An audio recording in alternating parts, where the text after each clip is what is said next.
요한계시록 1장 9절 나 요한은 너희 형제여 예수의 환난과 나라와 참음에 동참하는 자라.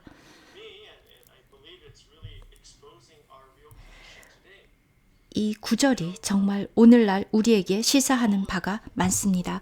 우리 주변에 여러 가지 일들이 일어나고 있고 그것을 보면서 우리 마음속에 여러 가지 감정이 생기고 있습니다. 무슨 일이 일어나고 있는 건지, 왜 이렇게 혼란스러운지. 그런데 우리가 지금 매우 특별한 시대를 살고 있는데 제가 여러분과 교제하기를 원하는 부담은 요한계시록 1장 5절과 6절입니다. 네, 샘 형제님 읽어주실까요?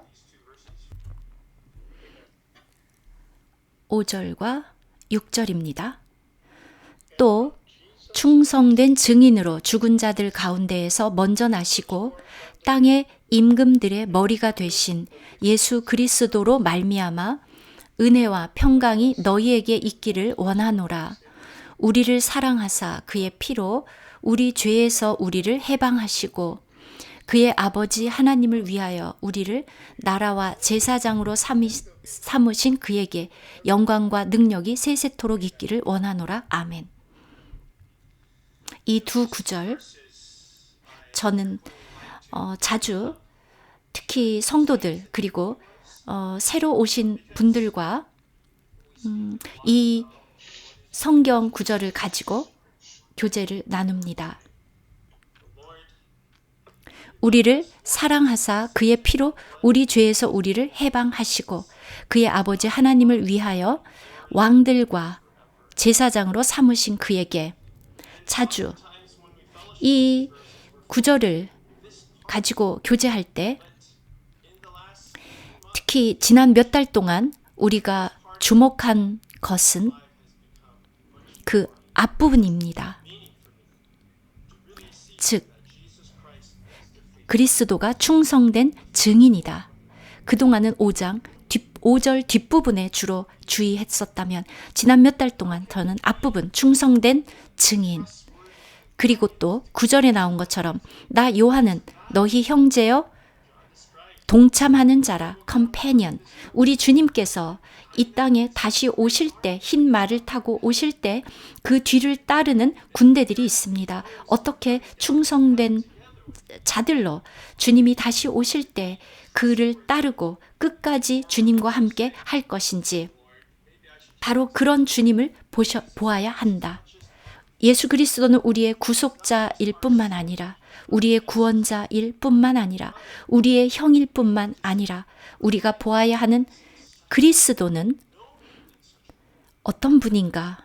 그는 충성된 증인, 충성된 우리 주님은 온전한 인성을 가지신 이 주님께서 하나님 자신을 온전히 나타내신 그분은 하나님과 온전히 하나였고 무엇보다도 그분의 뜻과 온전히 하나가 되어 죽음에까지 충성하셨습니다. 그분은 우리에게 그러한 표본이 되셨습니다. 오늘 우리가 보아야 되는 것은 바로 이것입니다. 그분은 그리스도는 사탄에게 유혹을 받았고 시험을 받았지만 그 모든 것들을 다 통과하셨습니다. 그리고 그분은 나의 양식은 나를 보내신 이의 뜻을 행하는 것이다 라고 말씀하셨습니다. 우리 주님은 전 생애를 이렇게 사셨습니다. 주님이 사셨을 동안에 많은 역경이 있었고 엄청난 반대가 있었지만 끝까지 아버지 편에 서 있었습니다. 그는 또 십자가로 가시기 전에 아버지께 기도했습니다. 아버지여 가능하시면 이 잔을 내게서 떠나게 해 주십시오. 그러나 나의 뜻대로가 아니라 아버지의 뜻대로. 우리 주님은 이렇게 놀라운 충성된 참된 증인이셨습니다. 그의 믿음, 모든 역경과 고난을 다 통과하신 충성된 증인입니다. 우리의 문제는 무엇이냐 하면 우리는 어떠하냐. 우리도 기꺼이 끝까지 이렇게 충성된 증인으로 있을 것인가. 가장 큰 문제는 우리의 마음입니다. 우리의 마음이 충성되지 않습니다. 우리는 가정에서도 작은 문제만 있어도 또는 직장에서 작은 문제가 일어나도 어떻게 됩니까? 쉽게 화를 냅니다. 저의 체험을 보아도 최근에 우리가 다 코로나 바이러스 때문에 다 집에 머물러야 하고 락다운 있습니다. 그래서 가족들과 지내면서 여러 가지 문제들이 일어나고 갈등이 일어납니다. 그리고 줌으로 일해야 되고 그러면서 줌으로 일을 하면서 또 아이들을 돌봐야 하고 그래서 우리는 자주 화를 냅니다. 또 우리의 교회 생활은 어떻습니까? 올해 특히 2020년은 매우 우리에게 참 즐겁지만은 않은 그런 해였습니다. 제가 되돌아볼 때 지난 몇 년 동안 우리가 새해를 시작할 때마다 우리가 새해를 시작하기 직전에 늘 이렇게 연말 집회를 했는데 그때마다 하나님 이 땅과 하늘을 모두 닫아 진동해 주십시오 라고 기도를 했었습니다. 그런데 주님은 우리가 구했는데 우리가 생각했던 것과는 매우 다르게 확실히 진동해 주셨습니다. 올해에 팬데믹이 있었고 전염병이 있었고 또 그랬을 때 우리의 반응은 어떠했습니까? 우리는 특히 이 미국에서 교회 생활을 하면서 우리가 이렇게 우리가 돌봐야 될 일들이 굉장히 많이 있었는데 그 모든 것에 영향을 받았습니다. 우리는 줌으로 이렇게 교제하는 것도 좋습니다. 왜냐하면 전 세계 성도들을 볼 수 있기 때문에. 그러나 우리 중 또 몇몇은 일도 줌으로 해야 되고 또 학교 수업도 줌으로 해야 되고 거의 8시간 이상을 이렇게 계속 줌에서 보내면서 이렇게 교제도 줌으로 하는 것이 그들에게는 쉽지 않았습니다. 굉장히 우리에게 엄청난 도전이기도 했습니다. 저의 경우 저의 첫 반응은 불편이었습니다. 특히 이렇게 집 안에 갇혀있는 시간이 길어질수록 도대체 이러한 상황이 언제까지 지속돼야 하는 거야? 라는 생각. 자, 그런데 문제는 우리의 눈이 우리 주님에게 고정되어 있는가? 하나님께 끝까지 충성하는가? 이런 전염병 상황에서 우리가 결정해야 되는 것들, 여러 가지를 결정해야 되는데 쉽지 않았습니다. 참 그런 것들이 우리의 교회 생활에 많은 영향을 주었습니다. 이 모든 것들을 어떻게 다루어야 할지 어려웠습니다. 그런데 주님은 우리를 훈련하고 계십니다. 이러한 어려움 속에서도 우리가 우리의 눈을 오직 주님께만 고정하고 있는가? 그렇게 충성되는가? 그리고 오직 주님께 묻는가? 주님, 이것은 무엇이죠? 하나님 마음에 있는 것은 무엇입니까? 그것을 우리는 굳게 잡아야 합니다. 또한 또 우리가 예측하지 못한 일들이 또 일어났습니다. 미국의 경우 2020년에 있었던 대선입니다. 오늘 어떤 사람들은 선거는 정상적이었어, 괜찮아 라고 말하는 사람이 있는가 하면 어떤 사람들은 그렇지 않아 라고 말하는 사람들도 있습니다. 이 모든 것들이 또 우리에게 큰 영향을 줍니다. 이랬을 때 우리의 반응은 어떻습니까? 이 선거 상황에서 참 선거가 참 우리에게 큰 영향을 주었습니다. 어제 저녁에 우리가 교제했었듯이 아브라함 조약에 차질이 생기는 것은 아닐까? 우리는 그런 염려가 또 있었습니다. 우리는 온 세계에서 일어나는 일들을 보아야 합니다. 우리는 주님께 나아가서 지금 무슨 일이 일어나고 있습니까? 왜 이런 전염병이 있고 전 세계적으로 왜 이러한 혼란이 있습니까? 라고 물어야 합니다. 여러분의 반응은 어떻습니까? 우리 이 미국의 경우도 참 정부도 많은 문제가 있고 그런데 이렇게 하나님께서는 커다란 진동을 일으키고 계십니다. 그래서 우리는 하나님께 충성된 증인으로 그분 앞에 나가서 그분께 물어야 합니다. 당신의 뜻은 오늘 무엇입니까? 어젯밤 교제했던 것처럼 하나님은 항상 계획이 있으십니다. 하나님은 이 시대를 마감하려고 하십니다. 우리의 눈을 열어서 하나님이 우리에게 보여주시는 모든 징조들을 보아야 합니다. 다니엘 9장 27절 그가 한 일의 동안의 언약을 굳게 맺고 굳게 오늘 이것이 하나님의 뜻입니다. many 다수와의 언약을 굳게 맺고 이 아브라함 조약은 이것은 다수와의 조약입니다. 그런데 우리가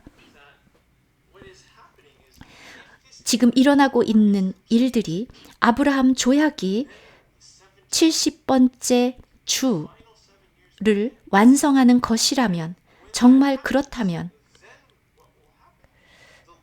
바로 7년 후에 우리 주님이 이 땅에 오신다는 이야기입니다. 아버지의 왕국을 가지고 우리는 하나님의 계획 이것을 볼 수 있어야 합니다. 그리고 깨달아야 합니다. 전 세계적인 정말 역사적인 이전에 없었던 또 전쟁이 있을 것이라는 것을 이스라엘의 마태복음 11장 12절 세례 침례 요한의 때로부터 천국은 침노를 당하나니 침노하는 자는 빼앗으리라. 이것은 쉬운 전쟁이 아닐 것입니다. 2020년을 여러분 보십시오. 주님께서 매우 가까이 오고 계시고 그리고 아브라함 조약을 이루고 계신다는 것을 아주 강력하게 그것을 추진하고 계신다는 것을 알 수 있습니다. 우리는 아주 큰 전쟁의 중간에 있습니다. 비록 포화가 날아다니지는 않지만 사탄은 이 아브라함 조약을 저지하려고 모든 방법을 사용하고 있습니다. 우리는 순진해서도 안 되고 무지해서도 안 됩니다. 세계에서 일어나는 이 일들을 우리는 똑똑히 보고 충성된 증인으로 하나님 편에 서야 합니다. 바울도 우리를 이렇게 격려했습니다. 에베소서 6장에서 그러므로 마지막으로 형제들아 주 안에서 강하고 전신 갑주를 입고 모든 일을 행한 후에 서기 위함이라. 사단의 괴계를 이기고 우리의 싸움은 혈과 육을 대항하는 것이 아니라 공중의 권세 잡은 자들, 흑암의 권세 잡은 자들, 악한 영들, 하늘의 악한 영들을 대항한 싸움이다. 우리가 깨달아야 하는 것은 이 전쟁이 지금 있고 우리는 지금 일어나고 있는 일들을 똑똑히 알아야 된다는 것입니다. 하나님은 이 세대를 끝내고자 하고 사탄은 그것을 막기 위해서 총력을 기울이고 있습니다. 이제 우리는 바로 이 전쟁의 한 가운데 있는데 우리는 하나님과 하나이어야 하고 주님을 따라야 되고 끝까지 그분에게 충성되어야 하겠습니다. 제가 더 많이 더 분명하게 그 어느 때보다도 우리가 드리는 영적인 예물이 중요한지를 깨닫게 됩니다.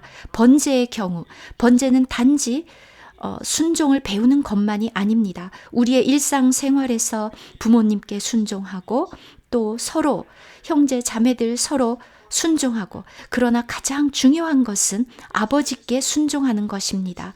아버지께 순종한다는 것은, 그것을 배우는 것은 무엇입니까? 아버지의 뜻과 하나가 되는 것이고 아버지 편에 기꺼이 서는 것입니다. 그는 정말 이 세대를 마감하려고 하고 있습니다. 우리는 바로 이 마지막 때에 그분과 하나이어야 합니다. 그렇지 않으면 우리가 낙담하고 있습니까? 좌절하고 있습니까? 우리 주변에서 들려오는 나쁜 뉴스들 때문에. 그것이 아니라 그리스도는 충성된 증인이었고 우리 모두도 우리는 그런 주님을 체험하고 싶습니다. 우리를 훈련해 주십시오. 바로 그렇게 우리는 아버지와 하나, 그의 목적과 하나가 되기를 원합니다. 그리고 죽은 자들 가운데서 처음 난 자, 골로새서 1장 18절에서 그가 즉 교회의 머리라.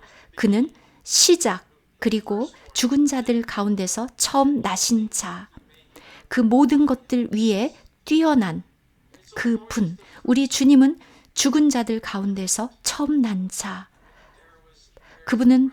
그분에게는 부활 생명이 있습니다.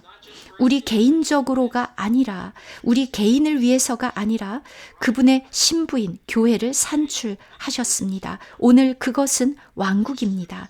제사장 무리입니다. 제가 깨달은 것은 우리가 바로 그렇게 하나님과 하나, 그리고 주님과 하나, 부활 생명을 살아냅니다. 빌립보서 3장, 나는 그를 알고자 함이며, 그리고 그 부활의 권능을 알고자 하여 그의 고난에 동참한다. 그리고 그의 죽음에까지 동화된다. 그의 죽음에까지 이르고자 한다. 바울은 바로 그러한 체험을 얻고자 했습니다. 2020년에 참 많은 나쁜 소식들이 계속 일어났지만 우리가 그런 소식을 접할 때 우리의 반응은 어떠해야 됩니까? 지치고 그렇게 좌절해야 되겠습니까? 실망해야 되겠습니까? 낙담해야 되겠습니까? 그리고 또 이렇게 몇 달이고 락다운 되어서 집안에만 갇혀 있어서 또 더 좌절해야 되겠습니까? 개인적으로 뿐만 아니라 가정적으로 우리 주변에 있는 모든 사람들, 물론 우리의 인간의 천연적인 본성은 그런 것을 볼 때 좌절할 수밖에 없습니다. 그러나 이것이 바로 사망의 성격입니다. 이러한 상황에서 더욱더 주님께 우리의 눈을 열어달라고 구하고 이러한 상황 속에서 그분의 부활 생명을 체험해야 됩니다. 신명기 30장 19절은 말씀하시기를 내가 내 앞에 생명과 사망, 축복과 저주를 두었다. 그러므로 생명을 선택해라. 너와 내 자손이 살리라. 여러분이 하나님, 그 주님을 사랑하고 그분의 음성을 순종한다면, 그리고 그분의 생명을 취한다면 날마다 우리는 이렇게 선택해야 됩니다. 우리는 생명을 선택해야 합니다. 그렇지 않으면 우리는 사망 속에 있게 됩니다. 형제 자매 여러분, 우리는 지금 이 영적인 전쟁의 한가운데 있습니다. 정말 그 어느 때보다도 더 심각한 전쟁. 문제는 우리가 생명을 선택할 것이냐, 사망 안에 그대로 머무를 것인가. 놀라운 부활 생명을 체험하는 것이 우리에게 절실합니다. 점점 저는 그의 부활 생명이 정말 무엇인지 참 잘 모른다는 것을 발견하게 됩니다. 우리의 머릿속에 여러 가지 것들이 침투하고 많은 공격이 있습니다. 이럴 때 우리는 하나님 그리스도의 생명 안에 있고 그분의 죽음의 그 고난에까지 기꺼이 들어가서 그 죽음, 그 고난, 그 죽음에 이르고자 한다. 바로 이러한 부활 생명입니다. 그는 만물 위에 교회의 머리, 죽음 가운데서 첫 번째로 나신 자, 우리는 그분과의 컴패니언, 동지, 끝까지 함께하는, 동참하는 자입니다.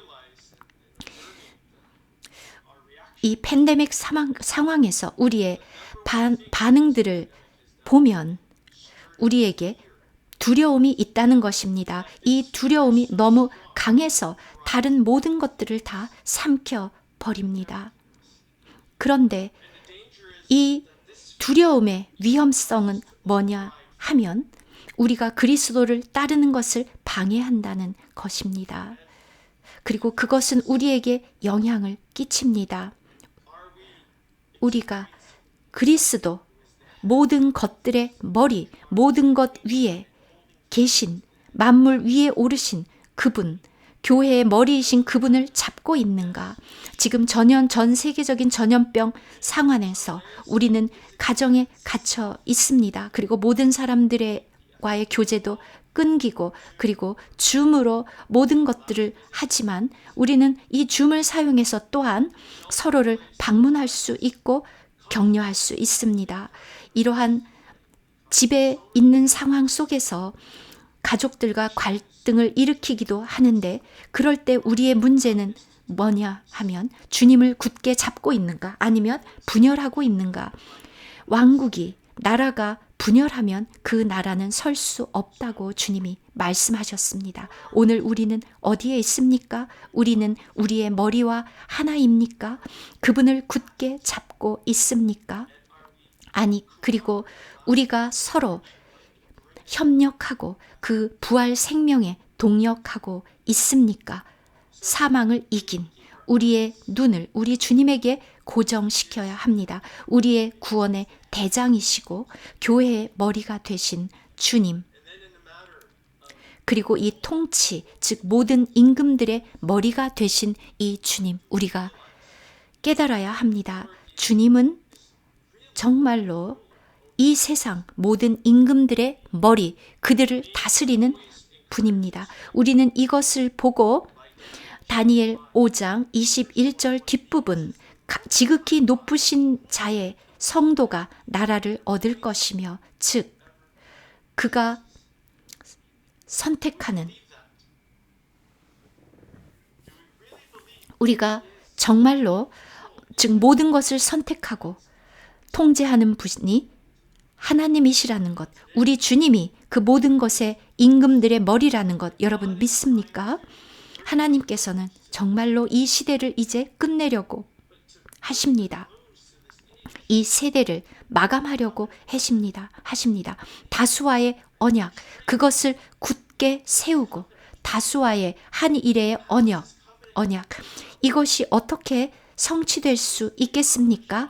그러려면 하나님은 이 세상의 정치 지도자들을 사용할 수밖에 없습니다. 고대에도 우리가 이사야 45장을 보면 하나님께서는 고레스 왕을 사용하셨습니다.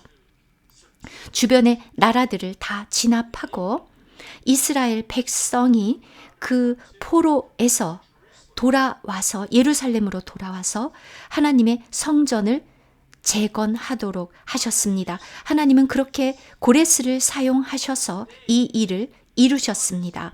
오늘도 하나님께서는 다수와의 이 언약을 성취하기 위해서 오늘날의 고레스를 또 사용하실 것입니다. 이스라엘을 위해서.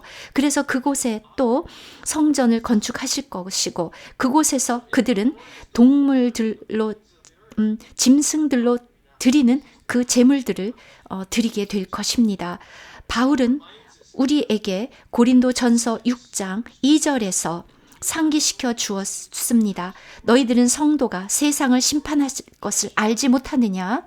그런데 이 작은 것들을 너희 스스로 판단할 수 없더냐? 너희가 천사를 판단할 것을 알지 못하느냐? 그렇게 말했습니다. 우리가 깨달아야 되는 것은 하나님의 관심, 주님의 관심이 이 세대에 무엇인가? 온 땅의 임금들의 머리이신 우리 주님의 관심은 무엇인가? 주님이 무엇을 하고 계시는가? 하나님은 사람들을 사용하십니다. 특히 정치 지도자들을 사용하셔서 이 아브라함 조약을 성취하실 것입니다.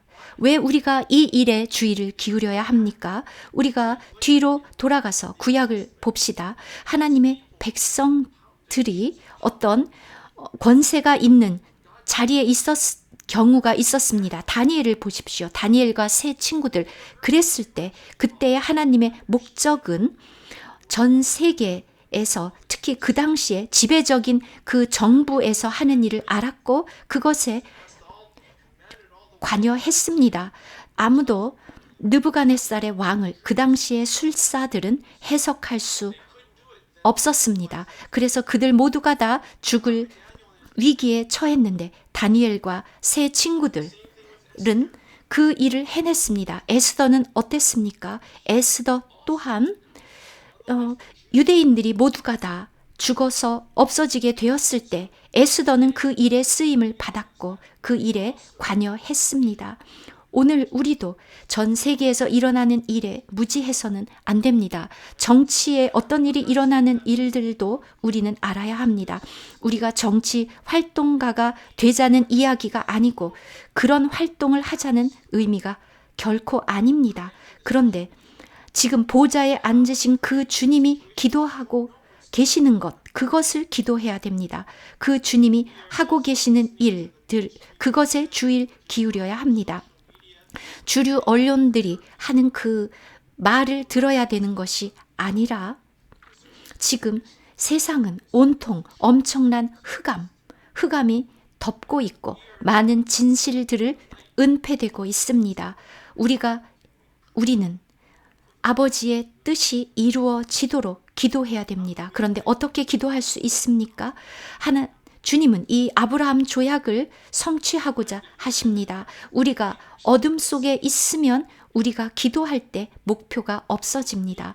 개인적으로 우리가 교제하는 것도 좋고 좋은데 무엇보다도 우리 주변에 예를 들어서 미국에서 지금 선거를 했거나 그런 상황에서 우리는 그 모든 것들에 대한 구체적인 실상을 알아야 합니다. 그렇지 않으면 우리의 기도는 방향이 없고 무슨 일이 일어나는지를 알아야 우리는 분명한 기도를 할 수 있습니다. 아브라함 조약을 위해서 바울도 디모데 전서 2장에서 말했습니다. 1절 그러므로 내가 너를 권하노니 무엇보다도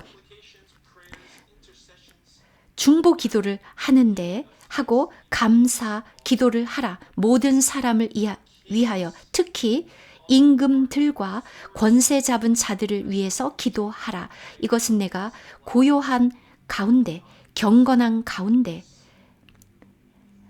평안한 그 고요한 생활을 하기 위함이라. 디모데에게도 왕들을 위해서 권세 있는 자들을 위해서 기도하라고 했습니다. 그래야 우리가 고요한 가운데 모든 경건 가운데 하나님을 섬길 수 있기 때문입니다.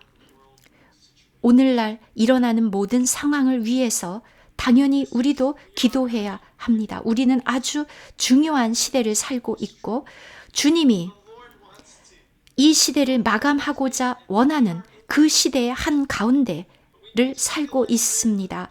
우리는 이러한 큰 전쟁을 하고 있습니다. 우리는 기도해야 합니다. 우리가 하나님의 뜻을 따라서 하나님의 길을 따라서 기도해야 됩니다. 우리가 이것을 깨닫는다면 이 3년 반 동안 이스라엘을 위해서 많은 일을 한 사람이 있지 않았습니까? 이스라엘의 수도로 예루살렘을 선포하고 그리고 또 대사관을 옮기고 또 그리고 아브라함 조약에 서명을 하고 이 모든 것들은 기념비적인 일이었습니다. 그리고 이 모든 것의 결과 아브라함 조약 원수가 이 모든 것들이 쉽게 이루어지도록 가만히 있겠습니까? 지금 우리에게 다른 대통령 지금 있는데 지난 2달 동안 우리가 보았듯이 그는 그동안 그 아브라함 그 조약 위해서 했던 그 모든 일들을 다 무효화시키기 위해서 일하고 있습니다. 그 모든 것들을 없던 일로 다 모든 것들을 무위로 돌리려고 하고 있는데 우리의 반응은 어떠해야 되겠습니까? 정말 저는 지금 이때에 주님과 하나가 되어서 기도하는 것, 그것을 생각하면서 용기를 얻었습니다. 오늘 지금 하나님이 사용할 수 있는 이 모든 일들을 끝마치기 위해서 지금까지 어떤 정치 지도자를 사용했었는지 또 우리가 보았습니다. 우리는 무지해서는 안 되고 우리는 실질적인 이 모든 것들을 알아야 합니다. 세상 모든 임금들의 머리가 되신 우리 주님, 그 주님이 어떠한 사람을 또 선택해서 이 일을 마치실 것인지, 우리 주님은 알파와 오메가, 처음과 나중, 시작이요 마지막입니다. 우리는 이러한 주님을 굳게 잡아야 합니다. 그가 시작하시면 그는 마치십니다. 그 가운데 모든 것들이 있습니다.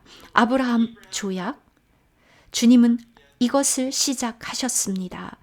우리는 그가 또한 그것을 마치리라고, 그래서 다수와의 이 언약은 이루어질 거라고, 그리고 이 시대를 주님이 마감할 것이라고 믿습니다. 지난 며칠 동안 이러한 모든 일들을 보면서 우리는 기도했고, 그리고 용기를 얻었습니다. 승리를 위해서 기도했습니다. 우리 주님은 이미 승리하셨습니다. 문제는 시간의 문자일 뿐입니다. 하나님이 결정하시면 그 일은 반드시 이루어집니다. 그래서 우리는 그분을 찬양합니다. 처음과 나중, 알파와 오메가인 그분은 아브라함 조약을 이렇게 이루실 것입니다. 가장 중요한 것, 주님이 시작하신 것을 마치실 것이라고 우리는 믿고 힘을 얻어야 합니다. 히브리서 2장 2절, 예수 그리스도를 보아라. 믿음의 주요, 즉 믿음의 author, 시작이시요 완성자이신 그분을 바라보자. 우리 주님은 우리를 위해서 이루실 것이고, 우리는 베드로 전서 5장 10절 11절 위에서 우리가 고난을 받는 것은 고난을 받은 위에 온전해지고 견고하게 서기 위함이라고 말했습니다. 우리가 오늘 받는 고난은 우리를 완전하게 해주고 우리를 굳건히 세울 것이기 때문에 우리는 용기를 얻습니다. 그리고 충성된 증인, 주님을 찬양합니다. 주님은 우리에게 이 목표에 다다르게 하기 위한 모든 것을 이미 다 주셨습니다. 빌립보서 1장 6절은 말씀하시기를, 이것을 확신하라. 너희 안에 선한 일을 시작하신 그가 주 예수 그리스도의 날까지 그것을 완성하시리라. 자, 이제 우리의 선택은 무엇이어야 되겠습니까? 그 주님에게 동역하는 것. 이 말씀들을 쭉 보면 특히 지난 몇 달 동안 이 구절들이 저에게 정말 큰 힘을 주었습니다. 주님께서 우리를 훈련하셔서 그분과 함께 그의 보좌에 앉게 하고자 하신다는 것. 지난 집회에서 우리가 지성소에 들어가는 것을 교제했습니다. 그곳에 무엇이 있습니까? 하나님의 보좌. 우리가 그 하나님의 보좌에 있다면 우리는 거기서 무엇을 해야 됩니까? 그 보좌에 계신 분과 하나. 지난 2달 동안 정말 우리는 보좌에 아시는 그 주님과 함께 기도했습니다. 죽은 자 가운데서 살아나신 그분에게 충성된 그러한 땅의 임금들의 머리가 되신 분, 그런 분을 보아야 합니다. 그런 주님과 하나가 되어서 끝까지 충성하는 계시록 14장 5절 이들은 어린 양이 어디로 가든지 그를 따르는 자들이라. 그러면 이들이 그 보좌로 들림을 받고 그리고 첫 열매들이 됩니다. 주님은 오늘 바로 그렇게 우리를 훈련하고 계시고 우리가 그분과 동역하도록 그래서 우리가 장성해서 익어서 첫 열매가 되도록 하고 계십니다. 놀라운 그리스도입니다. 네, 몇 분 정도 저에게 있을까요? 네, 10분 정도입니다. 계시록, 특히 계시록 1장의 요점은 우리가 가장 중요한 것, 그분에게 주목하는 것. 여러분들은 많은 것들에 의해서 분산될 수 있습니다. 특히 그렇게 마음이 벗어나기가 쉽습니다. 우리 인간들은.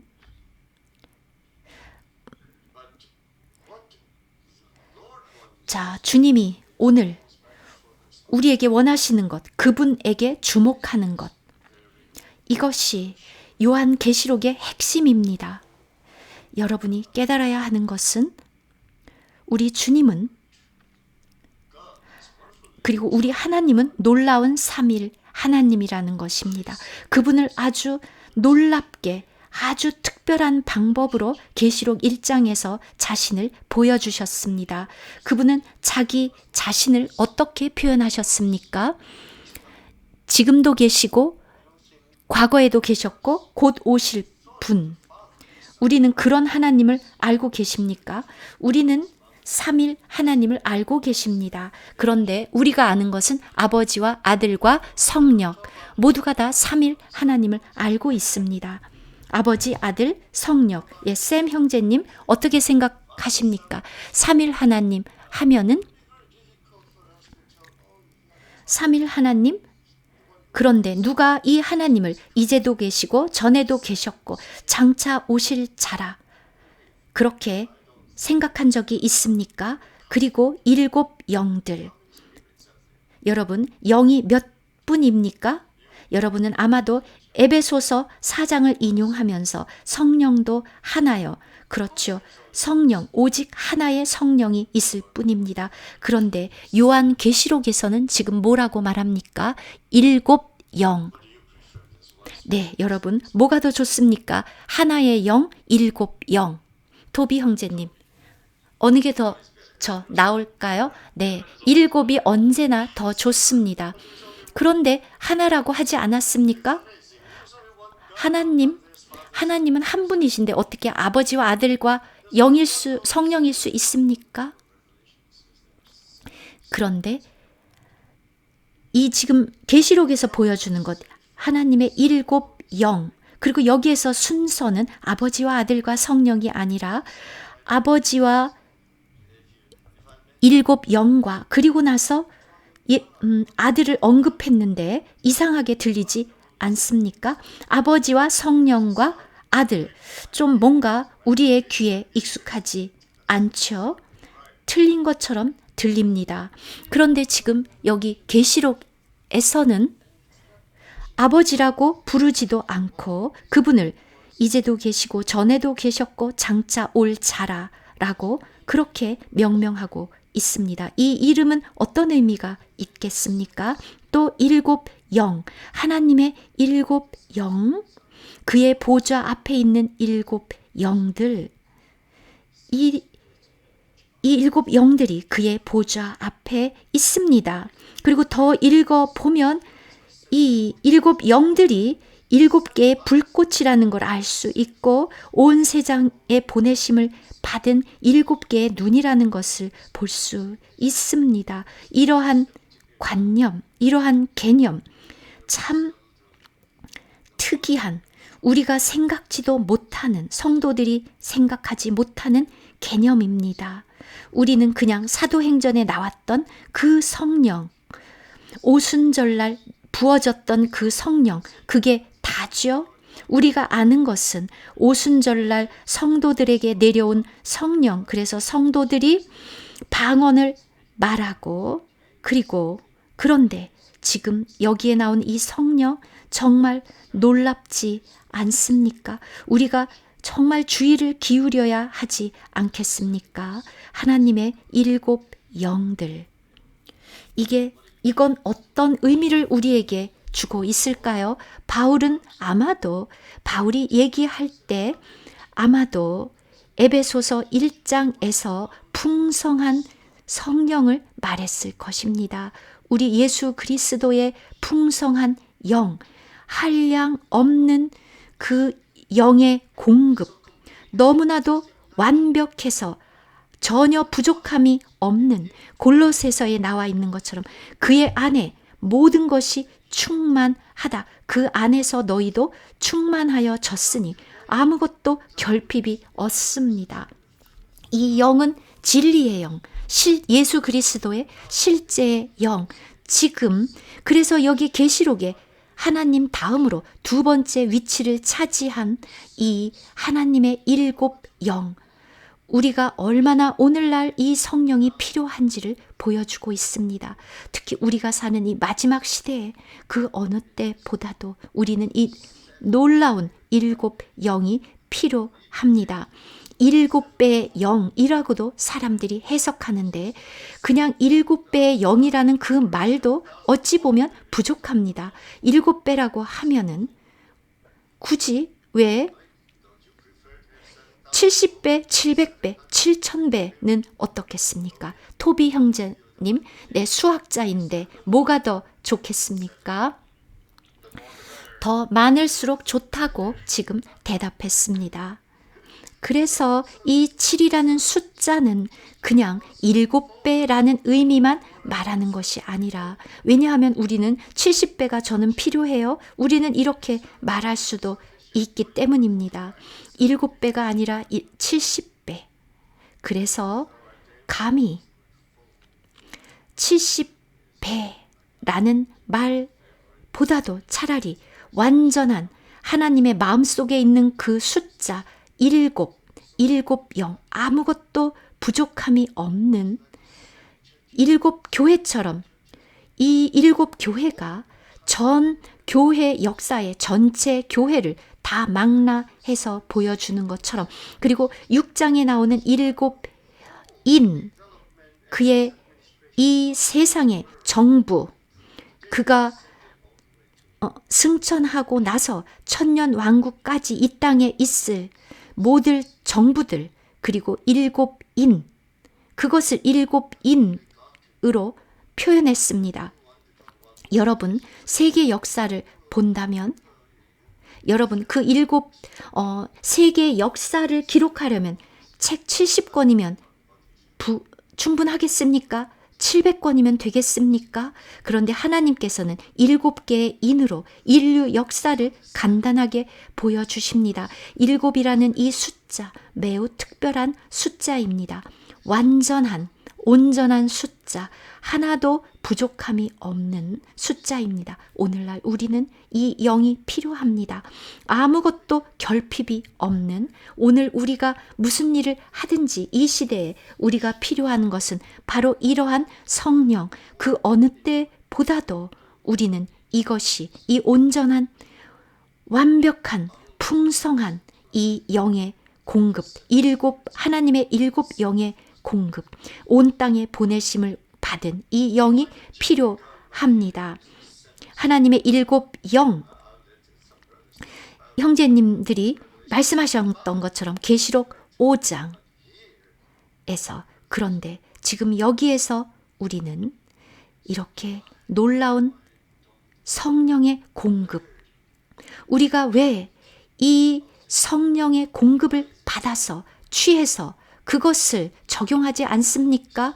사도행전에 보아도 우리가 성령이 얼마나 큰 일을 했는지를 보았습니다. 성도들 모두가 다 성령으로 충만하자 방언을 말하고 생명으로 가득 차고 성령의 권능이 충만했고, 전쟁을 하고, 영적인 전쟁을 하고 복음을 선포하고 교회를 세우고 하나님의 일을 했습니다.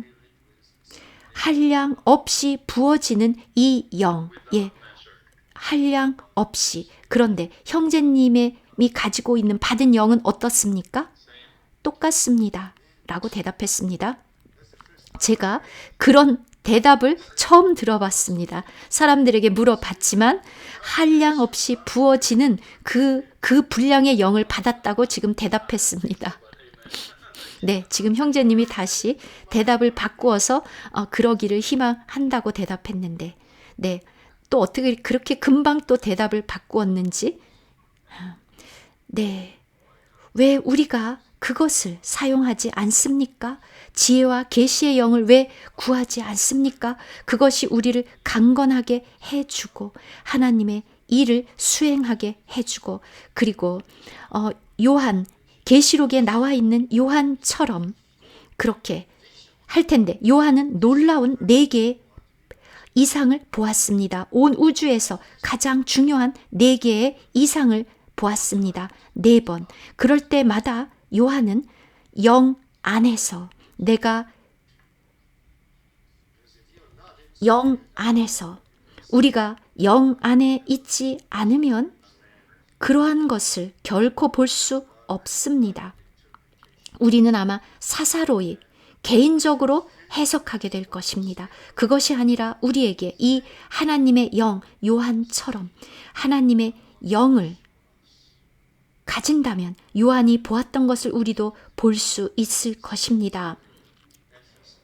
에베소서 교회를 보면 하나님께서, 우리의 아버지께서 에베소서에서 바울이 기도했듯이 성도들에게 지혜와 계시의 영을 달라고 그렇게 기도했는데, 그것이 없으면 우리는 요한이 보았던 그런 계시를 우리는 볼 수 없습니다. 그래서 많은 그리스도인들이 오늘날 요한계시록을 읽지 않습니다. 그리고 그들은 두려워합니다. 이 책을 열어보기조차 두려워하는데, 그런데 요한은 말하기를 예수 그리스도의 영은 무슨 영이라고 예언의 영이라. 예언의 영. 이 영이 없으면 여러분들은 예수 그리스도의 증거를 알 수 없습니다. 읽어보십시오. 성경이 바로 여러분 앞에 있지 않습니까? 네, 요한계시록 19장. 토비 형제님 찾아서 읽어보실까요? 19장 10절. 내가 그 발 앞에 엎드려 경배하려 하니 그가 나에게 말하기를, 나는 너와 및 예수의 증언을 받은 내 형제들과 같이 된 종이니 삼가 그리하지 말고 오직 하나님께 경배하라. 예수의 증언은 예언의 영이라 하더라. 아멘. 예수 그리스도의 영은 예언의, 증언은 예언의 영이라. 계시록, 이 예언. 그런데 이 성령이 없으면 우리는 이것을 볼 수 없습니다. 우리 주변에 있는 것들은 쉽게 보지만 우리가 정말 보아야 하는 것은 이 놀라운 충성된 증인. 여러분, 그분과 같이 되고 싶지 않습니까? 우리가 그분의 형상에까지, 하나님의 처음 난 자, 아들, 그 첫 아들처럼 돼야 되지 않겠습니까? 온전히 변화되어 우리 예수 그리스도의 영광스러운 형상에까지 변화되어야 하지 않겠습니까? 그와 같이 되고자 한다. 우리가 그분을 보지 않으면, 그분을 바라보지 않으면 다른 모든 것들이 더 잘 보이고 그분은 보이지 않습니다. 그래서 우리는 하나님의 이 7 영이, 온전한 영이 필요하고, 우리는 그것을 보고 취하고 얻어서 우리의 영이 이 영으로 강건해지고, 그러면 우리는 그분을 볼 수 있고 그분을 제대로 이해할 수 있습니다. 왜 그분이 죽은 자 가운데서 firstborn, 처음 난 자라고 불리는지, 이 이름, 처음 죽은 자 가운데서 처음 난 자, 정말 중요합니다.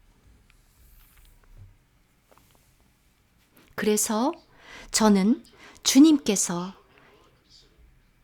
이 죽은 자 가운데서 처음 난 자라는 이 의미를 저에게 더 보여주시기를 원합니다.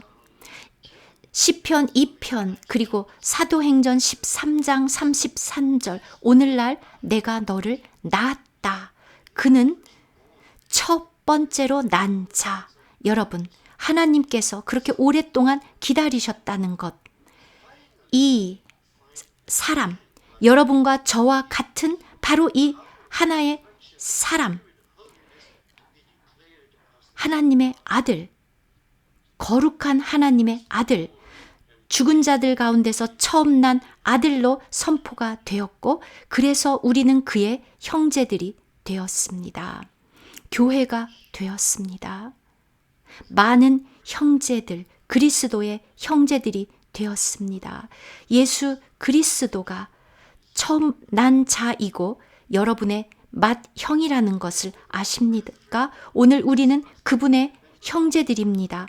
그분이 부활한 직후에 마리아에게 너는 나의 형제들에게 가서 처음으로 제자들을 형제들이라고 부르셨습니다. 갑자기 베드로와 야고보와 요한과 마태와 마가 누가 모두가 다가 갑자기 예수 그리스도의 형제가 되었습니다. 그분이 우리의 구원자일만 뿐만 아니라 그분이 우리의 형이 되었습니다. 어떤 이름이 더 여러분에게 친근합니까? 구원자입니까? brother, 형입니까? 그리스도는 첫 번째로 난 자, 우리가 그 처음 난 그 하나님의 아들과 똑같이 되어 로마서 8장에서 나온 것처럼 많은 형제들 중에서 처음 난 자. 얼마나 놀라운 부활입니까? 우리는 그분의 예수 그리스도의 부활로 의롭다함을 얻게 되었고 이 몸에 머리가 되셨고 모든 것들 위에 머리가 되셨습니다. 교회의 머리 누구입니까? 여러분이 어느 교회든지 간에 어디 있든지 간에 어떤 형제 그가 장로야? 네, 그것은 잊으십시오. 네, 그 장로 위에 진짜 위에 계신 분 누구입니까? 주교입니까? 성경에 주교는 없습니다. 성경에서는 주교도 장로입니다. 이 모든 것 위에 바로 머리, 교회의 머리 그리스도. 우리는 사람에게 듣기를 좋아합니다. 그런데 우리는 부활하신 그리스도, 그 머리에게 들어야 합니다. 여러분이 결정하고 많은 것들을 이야기하고 그래야 되는 것들이 아닙니다. 누가 말하고 있습니까? 여러분이 말하고 있습니까? 주님이 말하고 있습니까? 여러분의 의견입니까? 그리스도의 의견입니까? 누가 말하고 있습니까? 그는 또한 사망을 삼키셨는데 우리 속에 여전히 사망이 있지 않습니까?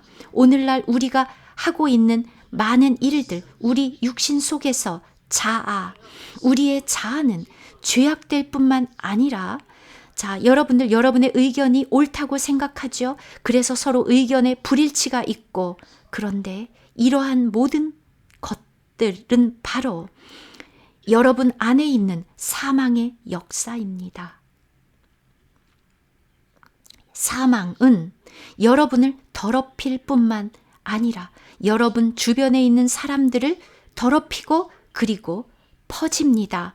여러분이 어떤 죄를 저지르려고 한다면 은행을 털려고 해서 나에게 외서 함께 하자고 말한다면 그것이 바로 그 죄를 퍼뜨리는 것이죠. 제가 그대로 있어서 그것을 해야 됩니까? 아니면 경찰에 신고를 해야 됩니까?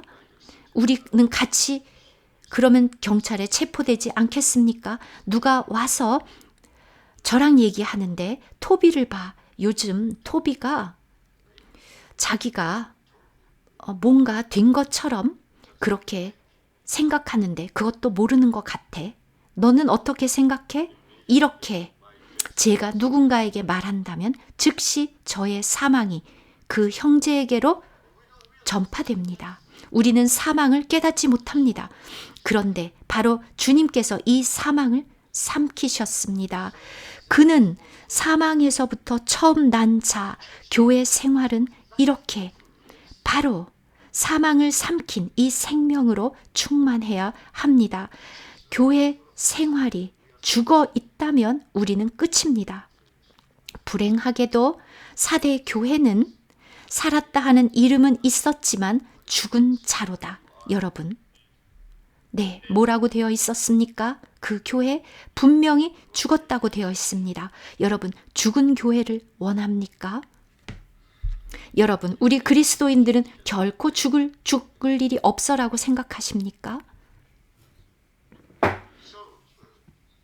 교회는 이런 부활 생명이 필요하고, 주님은, 그리스도는 죽은 자 가운데서 처음 난 자, 그는 모든 상황에서 사망을 삼킨 분, 그의 그는 승천해서 땅의 임금들의 머리가 되셨습니다. 그래서 지금 그분은 보좌에 앉아 계십니다. 그리고 또 우리 가운데서는 교회 가운데에서 대제사장으로 걷고 계시고 보좌에서는 땅의 임금들의 머리이십니다. 여러분이 그분과 함께 보좌에 앉아 있습니까? 지금 그분 앞에 있습니까? 지금 토비 형제 어디 있습니까? 그런데 형제님 지금 아파트에 있습니까? 하늘의 보좌에 있습니까?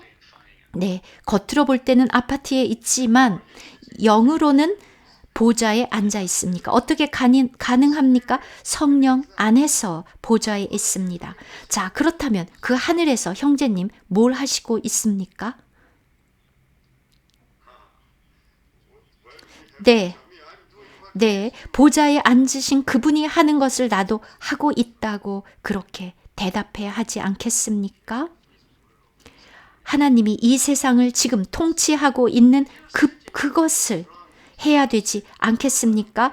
나는 그거는 관계없고 천사들이 하프를 연주하는 그 콘서트를 즐기고 있을 거야. 천사들의 그 콘서트를 즐기고 있어. 네, 그것이 아니라 우리 주님은 지금 너무 바쁘십니다. 이 땅에 일어나는 그 모든 일들을 통제하고 다스리고 계시는데 그렇게 바쁩니다. 그런데 지금 그분과 함께 보좌에 앉아 있다면 지금 무슨 일을 하고 계셔야 되겠습니까?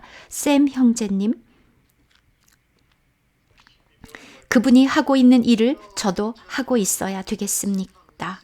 저는 지금 너무 바쁩니다. 이것도 해야 되고 저것도 해야 되고. 예루살렘,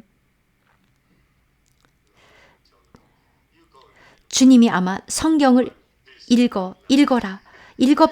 나는 지금 이 모든 일들을, 땅에서의 일들을 지금 통제하고 다스리느라고 바쁘다라고 대답하지 않겠습니까? 그는 지금 이 세상에 일어나고 있는 모든 일들을, 정부들에서 일어나고 있는 모든 일들을 다 알고 계십니다. 그분은 이제도 계시고 전에도 계셨고 장차 오실 분이기 때문입니다. 지금, 현재, 과거, 미래가 그분에게는 모두 다 마찬가지. 미래도 그분에게는 과거와 마찬가지입니다. 왜냐하면 그 모든 것들은, 왜냐하면 하나님은 영원하신 분이기 때문입니다. 창세기는 어떻습니까? 우리가 지금 창세기를 읽어야 되겠습니까? 창세기는 과거에 쓰여진 책이니까, 과거니까 읽을 필요가 없습니까? 토비 형제님, 제네시스는 과거의 책입니까? 아주 현대적인 지금에 관한 책이라고 지금 토비가 말했는데 왜 그렇습니까? 그분은 이제도 계시고 전에도 계셨고 장차 오실 분이기 때문에 하나님이 말씀하신 것, 그가 행하셨던 것은 과거라 할지라도 영원한 것이고 그는 이미 과거의 미래를 보셨습니다. 미래도 이미 그분은 과거의 미래를 말씀하셨습니다. 그리고 지금 현재도 마찬가지로 여러분이 오늘 놀라운 바로 비밀입니다. 삼일 하나님의 비밀. 그래서 우리에게 지금 계시록이 있는 것입니다. 앞으로 일어날 모든 일들은 정확하게 요한이 본 것, 그리고 기록한 것들입니다. 여러분이 알기를 원하지 않는다면 할 수 없지만 하나님은 분명히 우리가 이것을 알기를 원합니다. 그래서 이것을 읽는 자와 읽어주는 자와 듣는 자와 그 속에 기록된 것을 지키는 자는 복이 있다고 말씀하셨습니다. 주님을 찬양합니다. 네, 벌써 제가 30분을 말씀드렸네요. 자, 우리가 이 책에서 주의를 기울여야 하는 것 바로 삼일 하나님입니다.